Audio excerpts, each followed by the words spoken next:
पुस्तक समाधान के लिए ठोस प्रयास हों। लेखिका भगवती देवी शर्मा। समाधान के लिए ठोस प्रयास हो। महिला जागरण की आवश्यकता और महत्व अब किसी से छिपा नहीं है। इसके लिए प्रयास हो भी रहे हैं और होंगे भी। एक बात भली प्रकार समझ लेनी चाहिए कि इस युग में नर नारी के बीच यह रिश्ता नहीं चल सकता जिसके अनुसार एक वर्ग स्वामी कहलाए और दूसरा उसकी संपत्ति। समय का चक्र अपनी गति से चल रहा है। अंधकार का समय बीत चुका, अरुणोदय की बेला सामने खड़ी है। अब हमें न्याय और औचित्य की मांग सुननी ही पड़ेगी, उसे मान्यता देनी पड़ेगी, उसे स्वीकार करना ही होगा। परंपराओं की दुहाई देकर अब सिद्धांत की आड़ में अपने स्वार्थों को प्रधानता नहीं दी जा सकती। परिवर्तन होना निश्चित है, उसे कोई चाहे तो भी रोक नहीं सकता। नए युग में नई मान्यताएं होगी। नर और नारी समानता और सहकारिता के आधार पर नए समाज की रचना करेंगे। उनमें न कोई शोषक होगा, न शोषित, न कोई अधिपति होगा, न दाम, कोई किसी का मुहताज नहीं रहेगा। सच्चाई यह है कि मनुष्य जाति के ये दोनों ही अंग अपने आप में पूर्ण हैं। दोनों ही परम प्रभु की समर्थ भुजाएं हैं। दोनों का स्तर और वर्चस्व समान है। दोनों को समान कर्तव्य और समान अधिकार से संजोया गया है। दो भुजाएं एक दूसरे की पूरक और सहायक तो हैं, पर कोई किसी पर आश्रित नहीं। दोनों टांगे लंबी यात्रा में समान योगदान करती हैं, पर कोई किसी की दासी या स्वामी नहीं है। इनमें से किसी को दुर्बल या सबल नहीं कहा जा सकता। सहयोग की शक्ति का सबको ज्ञान है। इसमें दोनों ही पक्षों का लाभ है। अलग रहने में दोनों को ही घाटा है। प्रकृति ने नर और नारी दोनों को समान बनाया है। दो कान, दो आंख, दो नथुने, दो फेफड़े, दो गुर्दे, दो होंठ, दो गाल अपने शरीर में है। इनमें न कोई वरिष्ठ है न कोई कनिष्ठ। गाड़ी के दोनों पहिए समान आकार प्रकार के हों तो ही वे ठीक तरह लुढ़कते हैं। अब इस सहज स्वाभाविक समता को मान्यता देनी ही पड़ेगी। नर को यह बात एकदम भुला देनी चाहिए कि वह स्वयं तो अधिपति है और नारी उसकी संपत्ति। पिता कन्या का दान करे, बेचे या अयोग्य के साथ अनमेल विवाह कर दे, लड़की को इसमें विरोध नहीं करना चाहिए। यह मान्यता अब टिक नहीं सकती। पति उसे तिरस्कृत, लांछित करें, निरंतर अपमानजनक और गाली गलौज के कटु शब्द बोले, नृशंस मारपीट करे, स्त्री को सब कुछ चुप रहकर सहन करना चाहिए। यह थोथा सिद्धांत टूटकर गिरेगा ही। पुत्र पैदा न होते या कुरूप होने जैसे अपराधों के बदले आए दिन स्त्रियां ठोकर मार कर घर से निकाल दी जाती हैं और देखते देखते दूसरी शादी कर ली जाती है। पिता की संपत्ति का पुत्र ही उत्तराधिकारी होता है। पुत्री तो दूध में से मक्खी की तरह निकालकर फेंक दी जाती है। यों कानून के अनुसार तो पुत्र की तरह पुत्री का भी पैतृक संपत्ति में अधिकार है, पर व्यवहार में वह कब कितनी मात्रा में प्रयुक्त होता है उसे हर कोई जानता है। पुत्री और पुत्र के बीच कितना भेदभाव चलता है, इससे कौन परिचित नहीं है। अब तक यह कहा जाता रहा है कि स्त्रियों को गायत्री जपने, हवन करने, यज्ञोपवीत पहनने जैसे शुभ कर्म करने तक का अधिकार भी नहीं है। वे घर की देहरी से बाहर अकेली नहीं जा सकती। अपने ही कुटुंबियों, संबंधियों, पूजनीय लोगों तक के सामने मुंह नहीं खोल सकती। इन मान्यताओं को बदला जाना चाहिए और अनुभव किया जाना चाहिए कि स्त्रियां भी मनुष्य हैं, उनमें भी आत्मा है। ऐसी आत्मा जो मनुष्यता के अधिकारों की, समान न्याय की मांग करती हैं, करना चाहती है। नारी को क्या करना चाहिए, कैसे रहना चाहिए, किस तरह सोचना चाहिए, इस संदर्भ में धर्मशास्त्रियों द्वारा और समाज नेताओं द्वारा बराबर एक से एक बढ़कर उपदेश हमेशा से दिए जाते रहे हैं। पतिव्रत धर्म का महत्व और महात्म्य विस्तार पूर्वक बताया जाता रहा है। वह सब कुछ ठीक है, पर उसमें एक कड़ी यह भी जुड़ी रहनी चाहिए कि नर के लिए पत्नीव्रत धर्म भी उतना ही आवश्यक है और उसका पुण्य महात्म्य भी पतिव्रत जैसा ही है। ताली एक हाथ से नहीं, दोनों हाथों से बजती है। एक पक्षीय आदर्शवाद देर तक टिका नहीं रह सकता। राम की पत्नी सीता ने आजीवन पतिव्रत इसलिए निभाा कि उनका पति भी पत्नीव्रती था। रावण की पत्नी मंदोदरी ने वैधव्य अस्वीकार करके विभीषण से विवाह कर लिया। भेदभाव की महत्ता और आदर्शवाद की निरर्थकता का दर्शन मंदोदरी को अपने पति के आचरण से ही सीखने को मिला था। पतिव्रत धर्म जीवित रखना हो तो पत्नीव्रत को भी उतना ही महत्व देना होगा। मनुष्य का व्यक्तिगत जीवन सामाजिक परिस्थितियों के कारण बहुत ही विक्षोभकारी बन गया है। पारिवारिक उलझनों में हर व्यक्ति बेतरह उलझा हुआ है। महंगाई ने आर्थिक तंगी को चरम सीमा तक पहुंचा दिया है। जीवन यापन की नाव इतनी भारी हो गई है कि एकाकी गृहस्वामी उसे खींच नहीं पा रहा है। सहधर्मिणी, सहचरी कहलाने वाली नारी इस दयनीय स्थिति में भी मूक दर्शक बनी खड़ी है। वह किसी प्रकार का सहारा नहीं दे सकती, अपना वजन तक हल्का नहीं कर सकती। शारीरिक और मानसिक दुर्बलता, अनुभवहीनता, अविकसित मनस्थिति, अर्थ उपार्जन में सर्वथा असमर्थता उसे कुछ भी ऐसा करने नहीं देती जिससे वह पति की परिवार की कुछ सेवा सहायता कर सके। यद्यपि जन्मजात क्षमता की दृष्टि से वह पुरुष की तुलना में किसी प्रकार हेय या हीन नहीं है, परिस्थितियों ने ही उसे मरोड़ दबोच कर रख दिया है। दबाव को यदि हटाया जा सके तो वह बहुत कुछ कर सकती है। इतना कुछ जिससे परिवार की आर्थिक यथा दूसरी परिस्थितियों में कायाकल्प जैसा अंतर दृष्टिगोचर होने लगे। अतीत के गौरव को वापस लौटाने के लिए, विश्व विभीषिकाओं को निरस्त करने के लिए, खोए हुए मानवीय मूल्यों को पुनः जीवित करने के लिए, सर्वत्र छाए हुए विषाद को उल्लास में बदलने के लिए, पति को नई सहधर्मिणी और परिवार को नई गृहलक्ष्मी दिलाने के लिए, राष्ट्र समर्थ बनाने के लिए, अनीति अपनाने के कलंक से मुक्त होने के लिए नारी को मनुष्य स्तर पर लाया ही जाना चाहिए। इससे कम में सर्वभक्षी विभीषिकाओं की चुनौती का सामना किया ही नहीं जा सकता। परिवर्तन की पुण्य वेला में पुरुष को अपना कर्तव्य निभाना चाहिए। पुनरुत्थान के लिए जितना कुछ संभव हो वह पूरी भावना और उदारता के साथ करना चाहिए। साथ ही यह भी भुला नहीं दिया जाना चाहिए कि इस महान परिवर्तन में नारी को अपने स्वयं के प्रयास भी कम नहीं करने पड़ेंगे। एक समय था जब जनता के हितों का ध्यान न रखकर शासक अपनी मनमानी करते थे। समय के प्रभाव से उन्होंने स्वयं उदारतापूर्वक जनता को उनके अधिकार सौंप दिए या फिर उन्हें मजबूर होकर सौंपने पड़े। लेकिन यह हुआ तभी जब जनता स्वयं अपने अधिकारों को पाने और अपनी योग्यता बढ़ाने के लिए तन कर खड़ी हो गई। पीड़ित वर्ग अपने उद्धार के लिए पुकार भी न करें, प्रयास भी न करे और लोग चुपचाप उसे बिना मांगे ही सहायता देते रहें, ऐसा शायद ही कभी होता हो। जरूरत इस बात है कि नारी वर्ग अपनी मुक्ति तथा प्रगति के लिए व्याकुल होकर प्रयास करे और पुरुष समाज उनके समर्थन में अपना भाव भरा सहयोग प्रदान करे।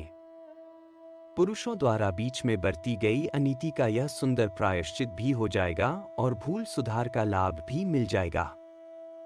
समाज की प्रगति की गाड़ी दलदल में फंस कर रह गई है, उससे निकलने के लिए नर नारी का संयुक्त प्रयास ही आवश्यक है। नारी जागरण अभियान ऐसी ही स्थिति पैदा करने के लिए प्रयत्न कर रहा है। जगह जगह इसके लिए व्यवस्थित संगठन खड़े किए जा रहे हैं और उनके द्वारा ठोस कार्यक्रम हाथ में लिए जा रहे हैं। यह समझ लिया जाना चाहिए कि 1000 वर्ष के अज्ञानांधकार युग की फैलाई गई विकृतियों को, अवांछनीयताओं को साफ करने के लिए ऐसी मजबूत झाड़ू चाहिए जो कचरे के ढेर को कुरेदने, उखाड़ने, हटाने में समर्थ हो सके। यह झाड़ू एक दो सिंकों से नहीं बनेगी, उसमें सैकड़ों तीलियों का सम्मिलित सहयोग होना चाहिए।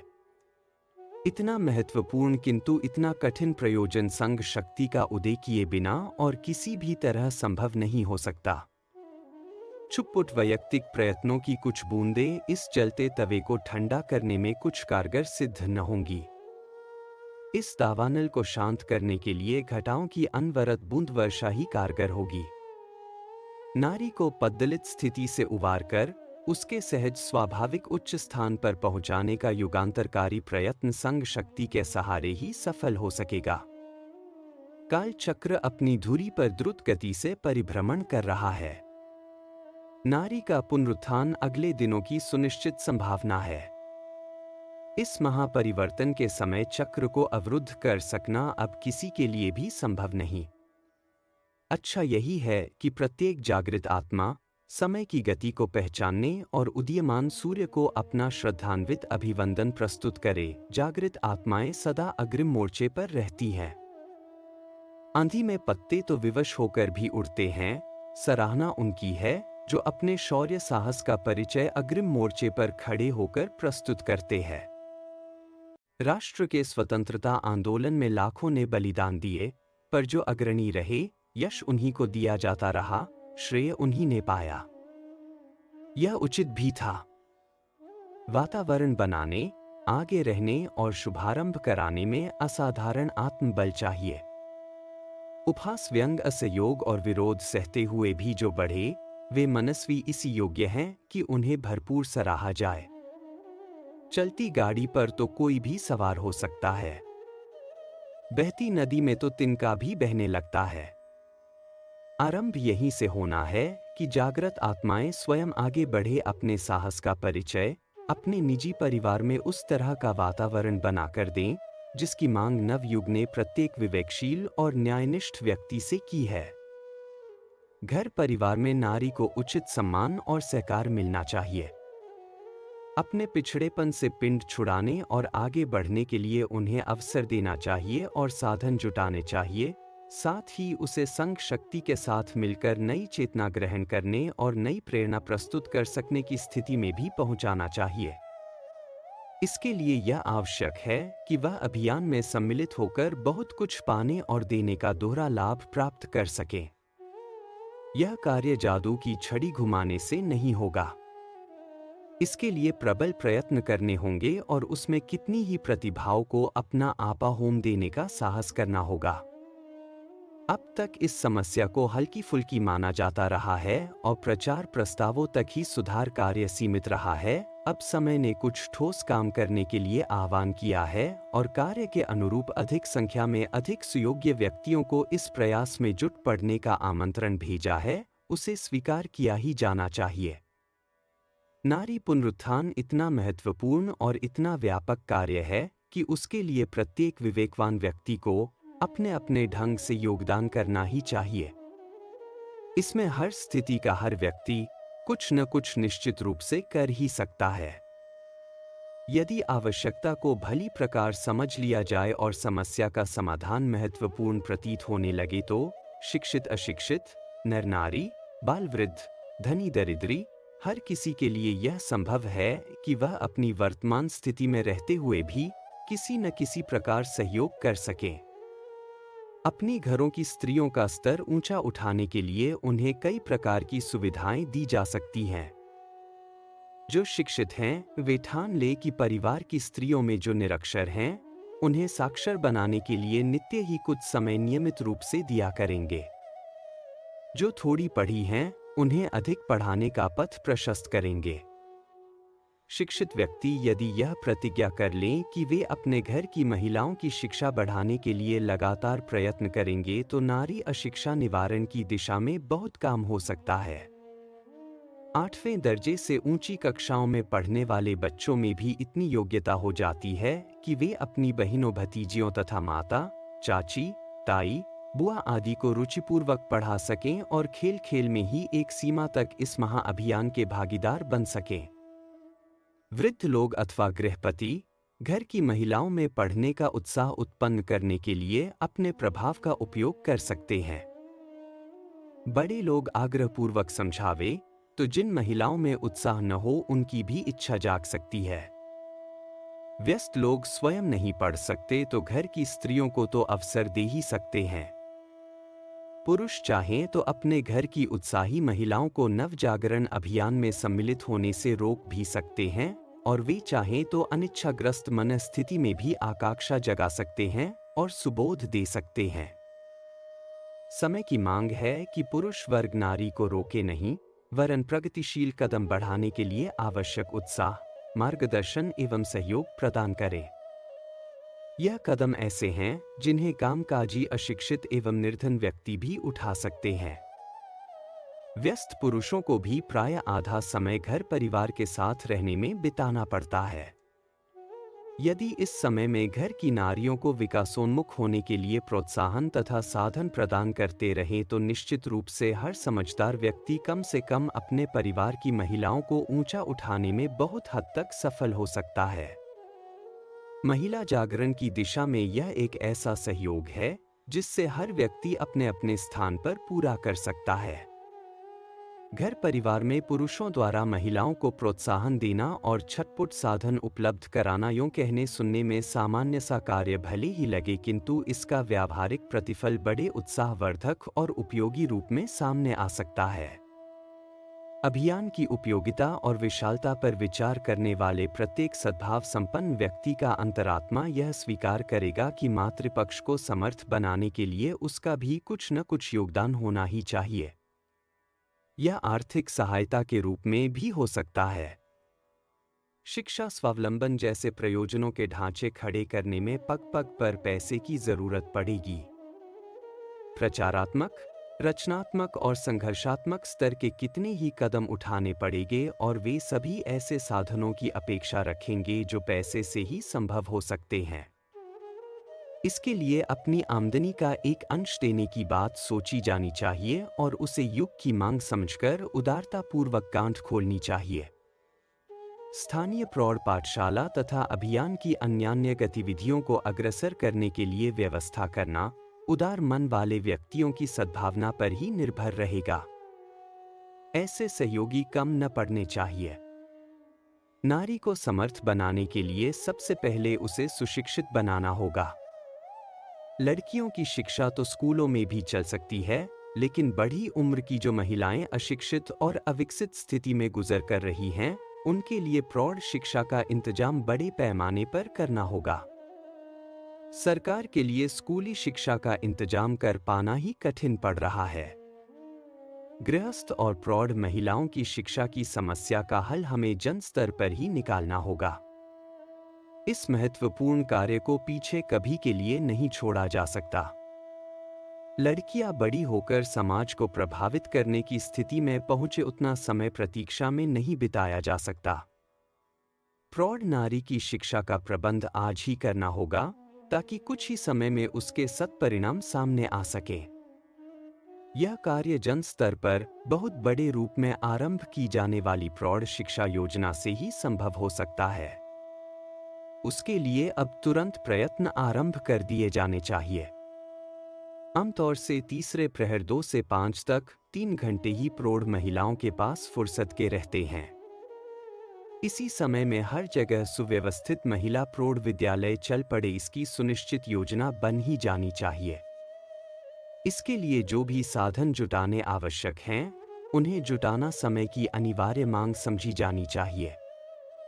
इस कार्य के लिए भावनाशील नारियों को तन, मन और धन तीनों ही प्रकार के सहयोग उदारता पूर्वक देने चाहिए। जहां महिला संगठन है, उन्हें इसके लिए अच्छी से अच्छी व्यवस्था बनानी चाहिए। जहां संस्था का अपना महिला भवन बन सके, वहां उसके लिए प्रयत्न किया जाए। यह निर्माण मंदिर, धर्मशाला, तालाब, अन्न क्षेत्र आदि पुण्य के नाम पर किए जाने वाले सभी निर्माणों से अधिक पुण्य और सत्परिणाम उत्पन्न करने वाला होगा। इस कारण निर्माणकर्ताओं को इसमें अधिक श्रेय प्राप्त होगा।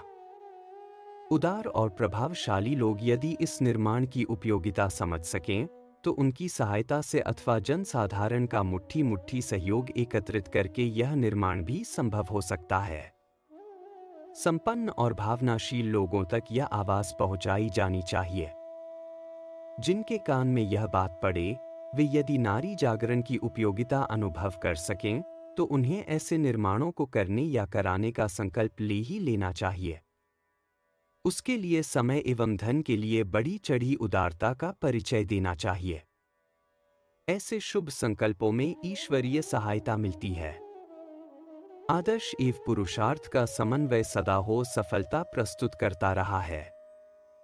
संपन्न और पुरुषार्थी लोगों का साहस एवं उत्साह जाग पड़े तो कोई कारण नहीं कि कुछ ही समय में हर जगह एक एक साधन संपन्न महिला मंदिर बनकर खड़ा न हो जाए।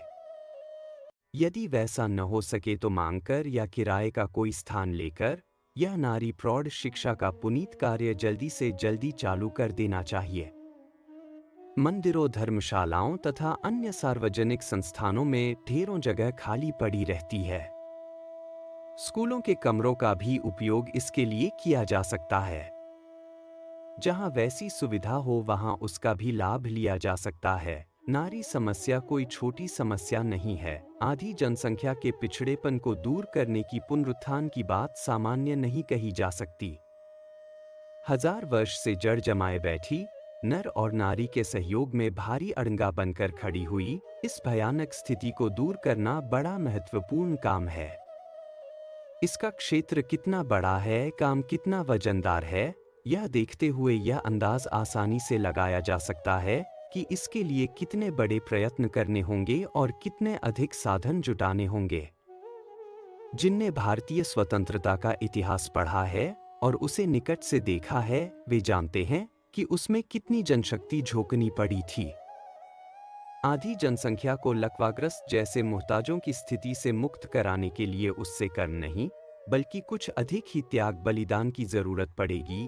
उससे कुछ अधिक ही प्रयत्न करने होंगे। हमें युग की महती आवश्यकता को अपने समय की चुनौती समझकर स्वीकार करना चाहिए। इसके लिए हर घर में प्रयास करने होंगे।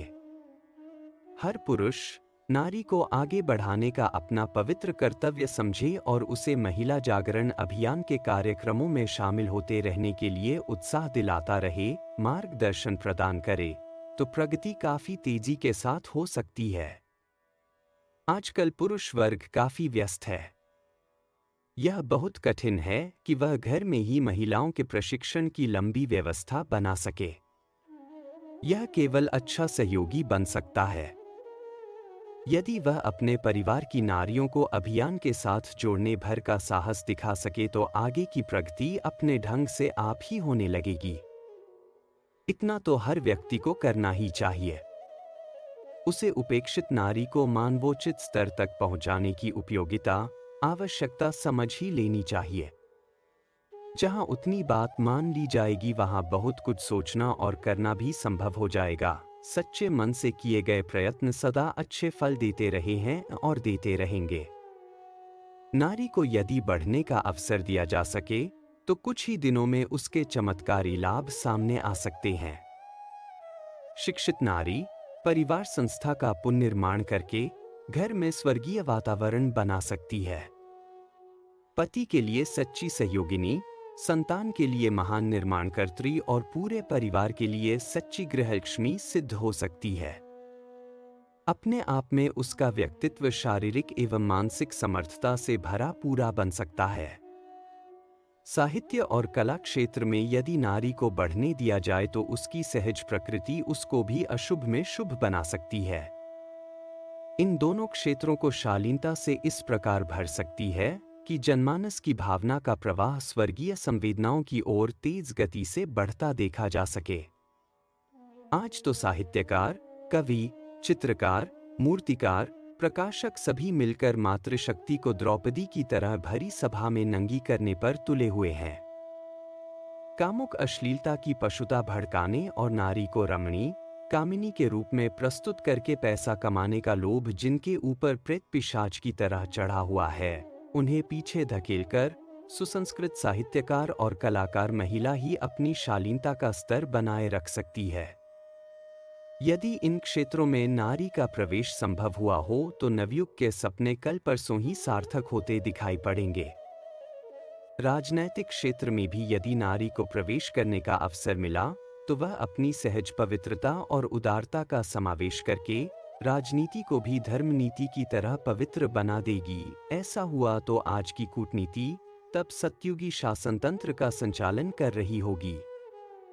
पुरुष ने लंबे समय तक शासन सूत्र संभाला है, अब उस अनुभव का अवसर नारी को भी देना चाहिए। टाउन एरिया म्यूनिसिपल बोर्ड, जिला परिषद, विधानसभा, लोकसभा आदि में उसे स्थान दिया जाना चाहिए। आज शक्ति की समस्त धाराएं एकत्रित होकर शासन तंत्र में मिल गई हैं।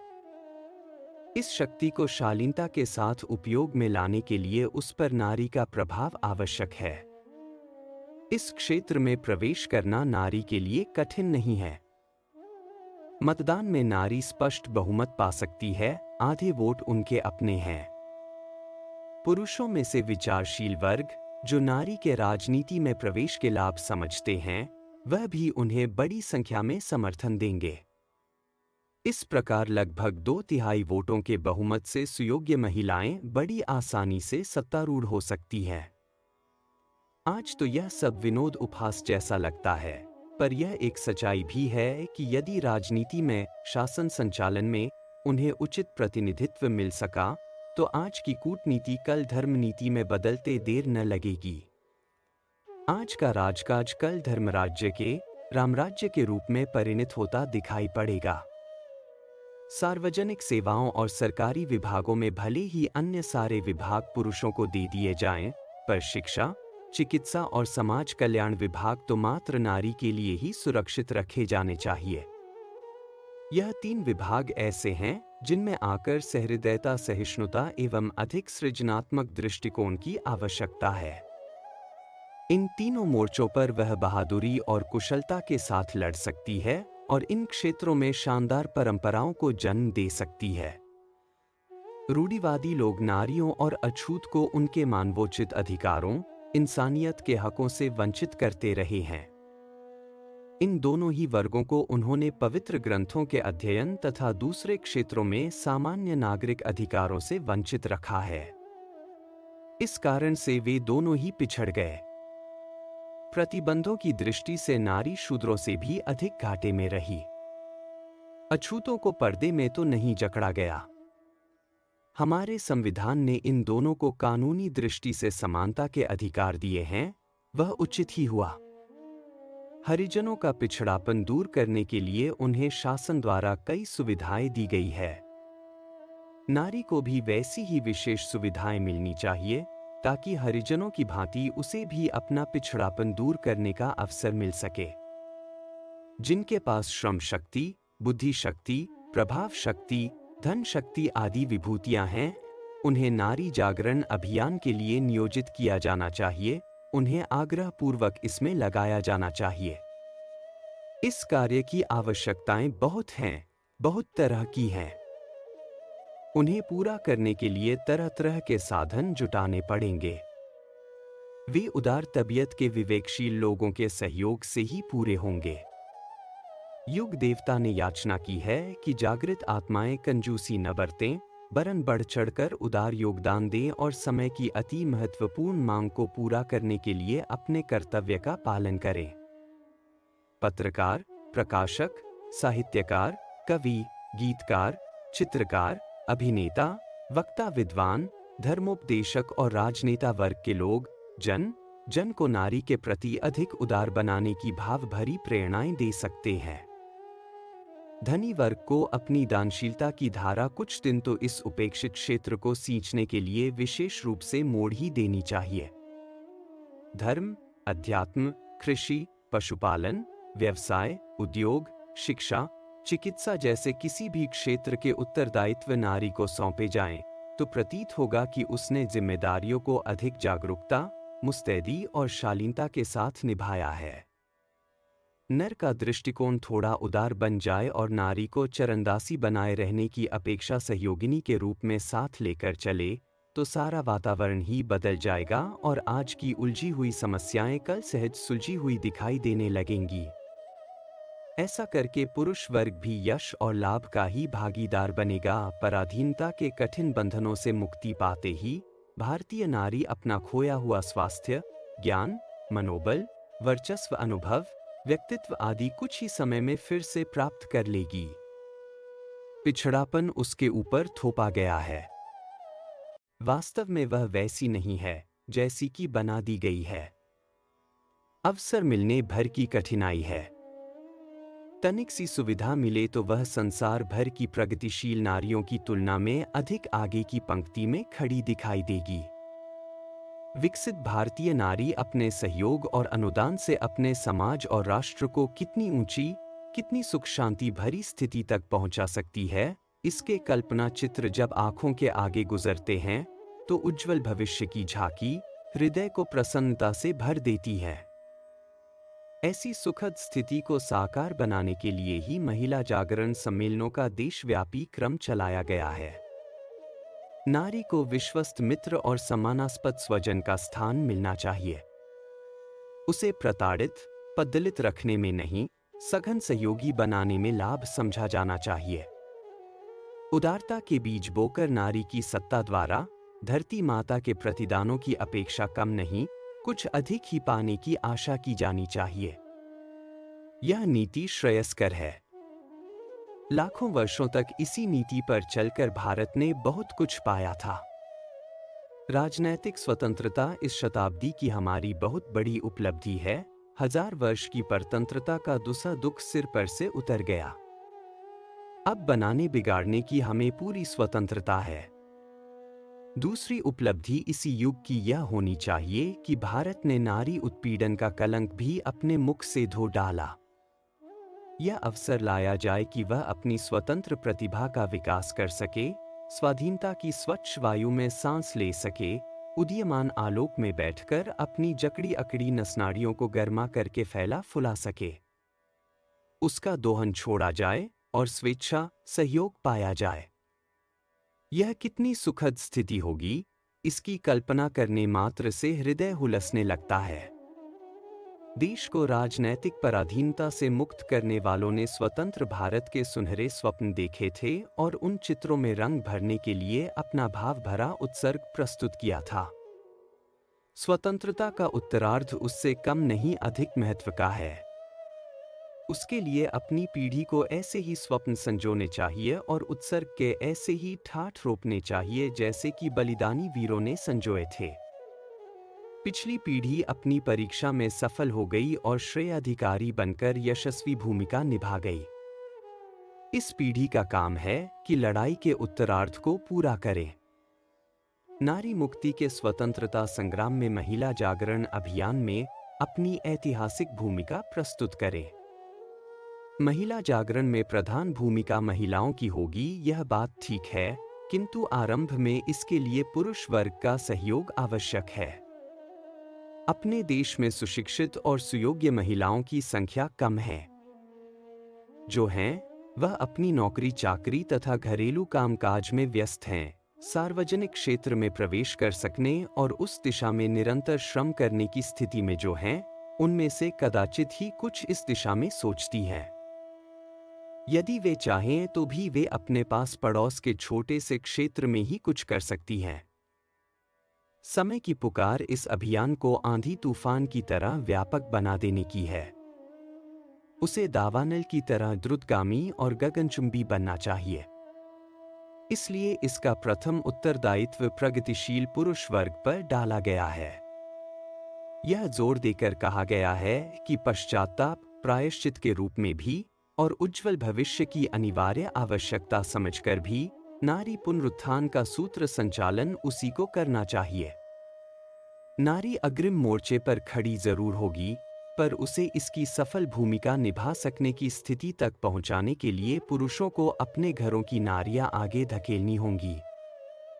प्रोत्साहन, प्रशिक्षण, मार्गदर्शन, अवकाश देने से लेकर साधन जुटाने तक के लिए उसे पर्दे के पीछे रहकर पूरा योगदान देना होगा, ताकि इस अभियान को उस स्थिति तक पहुंचाया जा सके जिससे वह अपने पैरों खड़ा हो सके और उस भूमिका में प्रवेश कर सके जहां नारी नर के समान ही सामर्थ्य संपन्न बनकर उसके कंधे से कंधे मिलाकर प्रगति पथ पर बढ़ चलने का साहस दिखा सके।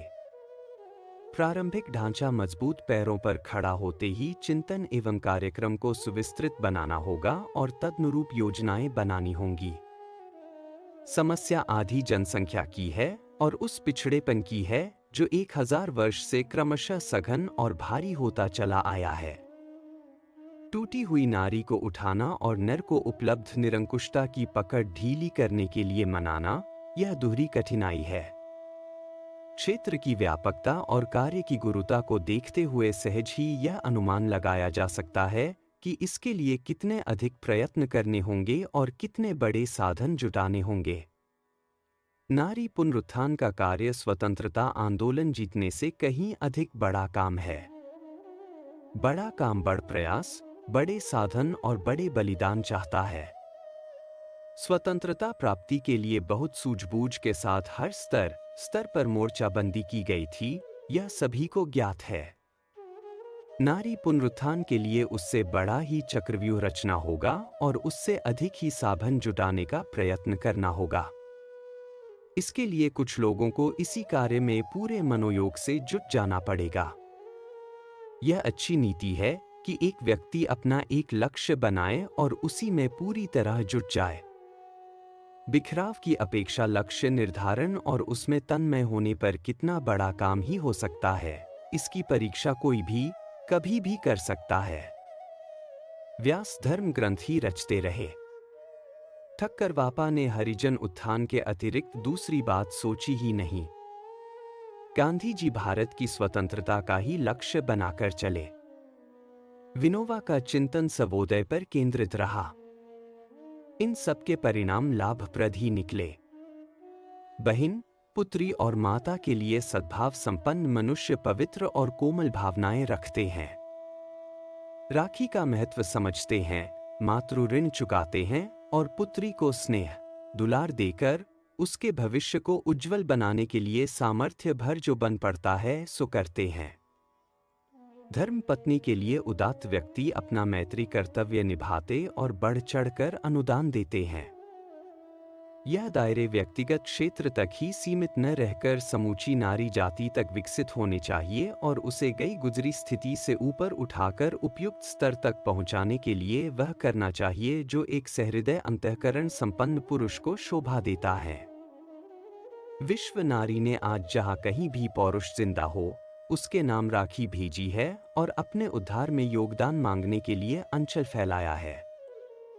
उसे निराशात्मक प्रत्युत्तर नहीं मिलना चाहिए। महिलाओं में से अनेकों के पास पर्याप्त अवकाश है और साधन तथा अवसर भी।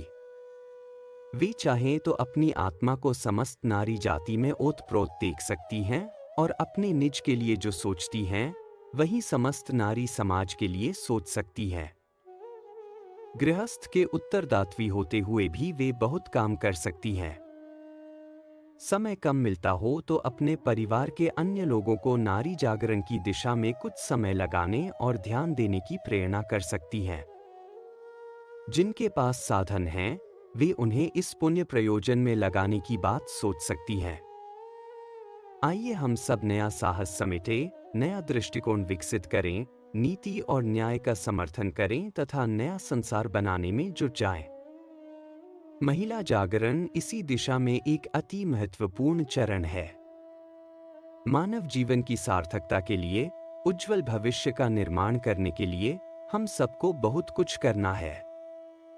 उसी की याद दिलाने के लिए स्थान स्थान पर महिला सम्मेलनों में पूज्य माता जी के संदेश को जन जन के पास पहुंचाया जा रहा है।